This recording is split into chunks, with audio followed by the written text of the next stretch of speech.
तो भक्तों के जीवन में हम इस संदेश को तो समझ जाते हैं कि भगवान पराक्रमी हैं, पर दुविधा होती है, पर क्या मेरे लिए वो पराक्रम अपनाएंगे कि नहीं। तो महाभारत के युद्ध में हम देखते हैं पांडव और जो कौरव हैं दोनों जो हैं सेना को तैनात किए हैं और युद्ध लड़ने के लिए अग्रसर हैं। बाहरी रूप से देखेंगे तो दोनों दल में क्या अंतर है, एक ही है चेतना का। दुर्योधन जो है कौरवों की पार्टी के साथ अपनी पार्टी मनाने के लिए वहां पे लगा हुआ है, और सारे पांडव जो हैं वो लगे हैं कृष्ण की संतुष्टि और सेवा के लिए। मिशन एक ही है पर विजन अलग। तो 15वां दिन था शायद, और द्रोणाचार्य जो है इतना हाहाकार मचा रहे थे कि 50,000 1 लाख के अवधि में जो है लोगों को साफ कर रहे थे पांडवों को। तो सारे लोग सोचते हैं अरे अगर द्रोणाचार्य रहे तो हमारी सेना आज ही खाली है।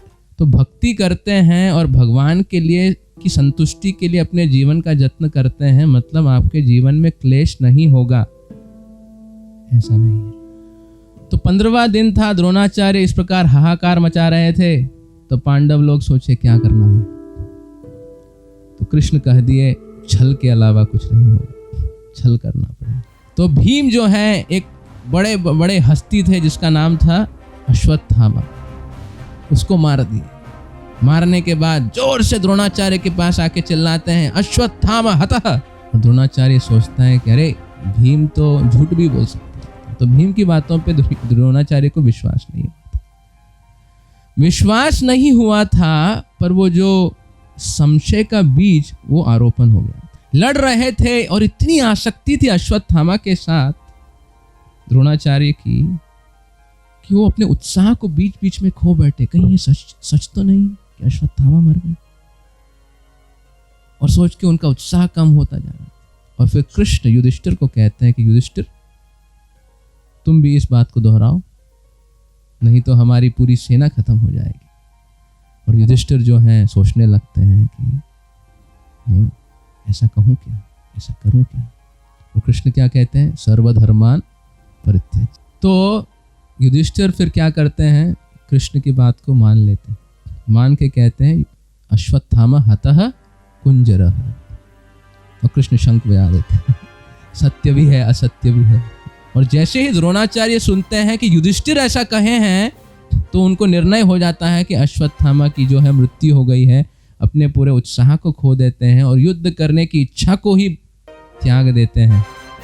महाभारत के युद्ध में कहते हैं द्रोणाचार्य उस समय अपने अस्त्र शस्त्रों को नीचे गिरा देते हैं और ध्यान में बैठ जाते हैं, विष्णु के ऊपर ध्यान करते हैं कि वो एक प्रकार से सद्गति प्राप्त कर चुके थे और आत्मा जो है अपने सूक्ष्म शरीर के साथ या जो है प्रयाण करने लगी थी। और तभी धृष्टद्युम्न, जिनका जो उद्गम है यज्ञ के माध्यम से हुआ था कि वो द्रोणाचार्य के काल बनेंगे, तो वो वहां पे पहुंच जाते हैं, रथ पे जाते हैं और सबके सामने पूरी सेना देख रही है, कौरव और पांडव, और वो जो है द्रोणाचार्य का सर को। और आखिर में अश्वत्थामा को संदेश मिल जाता है और वो प्रतिज्ञा करते हैं कि इस प्रकार छल से मेरे पिता की हत्या हुई है, तो मैं पूरे पांडवों की जो सेना है, उनके वंश है, सबको मैं मिटा दूं। और ऐसी प्रतिज्ञा करके अगले दिन नारायणी अस्त्र जो है अश्वत्थामा उठाते और कहते हैं इस नारायणी अस्त्र से सारे पांडवों को, उनकी सेना को कल ही खत्म कर दूंगा। तो नारायणी अस्त्र को उठाते हैं और पांडवों पे वार कर देते हैं। और सारे पांडव लोग और पूरी पांडव की सेना सारे महारथियों के साथ इतने शक्तिशाली अस्त्र को देख के सब लोग अपने अस्त्र को तैनात करके छोड़ने लगते हैं। और जैसे वो अस्त्रों को छोड़ते हैं, नारायणी अस्त्र जो है और 10 गुना शक्तिमान हो जाता है। जो सारथी थे खड़े हो गए, कहे पूरी सेना अपने अस्त्रों को छोड़ दो और नारायणी अस्त्र को प्रणाम करो, दंडवत करो। नारायणी अस्त्र आके सबको जला के राख कर रहा है। यहाँ पे कृष्ण कहते हैं कि सारे अस्त्रों को छोड़ दो, शस्त्रों को छोड़ दो और दंडवत प्रणाम करो। पर देखिए कृष्ण के प्रति शरणागति पांडव, सब अस्त्र शस्त्र छोड़ देते हैं। कौरव देख रहे क्या चल रहा है और सब प्रणाम कर रहे हैं, पर एक व्यक्ति थे जो नहीं छोड़े, भीम। अरे क्या कर रहे हो कायरों की तरह, हैं? अरे अश्वत्थामा वार किया है, अपमान की बात हो जाएगी, मैं कदापि नहीं झुकूंगा। तो पूरा नारायणी अस्त्र फोकस्ड ऑन भीमा। सब लोग प्रणाम किए, सबको छोड़ दिया और उसके ऊपर फोकस करके अपनी फोर्स फील्ड बढ़ा रहा था। और भीम और गुस्सा बढ़ा रहे हैं और वो और ताकतवर होता जा रहा है। कृष्ण कहता है अर्जुन को समझाओ जाके उसको।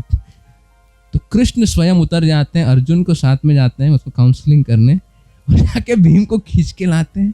अरे भाई समझो। तो इतना वार्तालाप होता है, कृष्ण कह रहे हैं तो आधे मन से जो है कहते हैं ठीक है कृष्ण प्रणाम करना है, ठीक है, वो भी झुक जाते हैं। और नारायणी अस्त्र, सब लोग झुक गए, सब प्रणाम कर रहे हैं, थैंक यू बोल के निकल जाते हैं। दुर्योधन कहता है अरे वाह रे अश्वत्थामा तूने क्या किया, फिर से छोड़।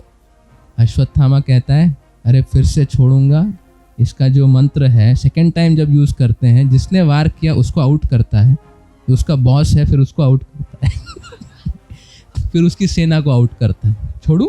बोले नहीं अभी नहीं। तो आप देखते हैं महाभारत के युद्ध में हर क्षण में पांडव लोग लगे थे और कभी भी उनका दी एंड हो सकता। कृष्ण का परामर्श होता था और उनकी डिमांड होती है पे शरणागति, पे the price of surrender.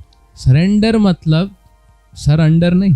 Krishna चाहते हैं माया के ऊपर, अपने मन के ऊपर और इस जगत की चीज़ों के ऊपर अपने विश्वास को त्यजो और मेरे ऊपर अपने प्रेम और जो श्रद्धा को बढ़ाओ। This is what Krishna wants. जीवन का सारा क्लेश इसलिए है क्योंकि हम मनु संहिता का पालन नहीं कर रहे हैं, पर मनोसंहिता का पूरी तरह पालन कर रहे हैं, राइट?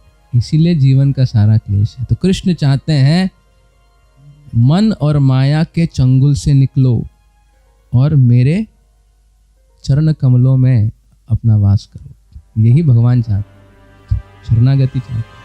तो भगवान अलग अलग परिस्थितियों में डाल देते हैं और कहते हैं चूज मी और माया, whom do you want?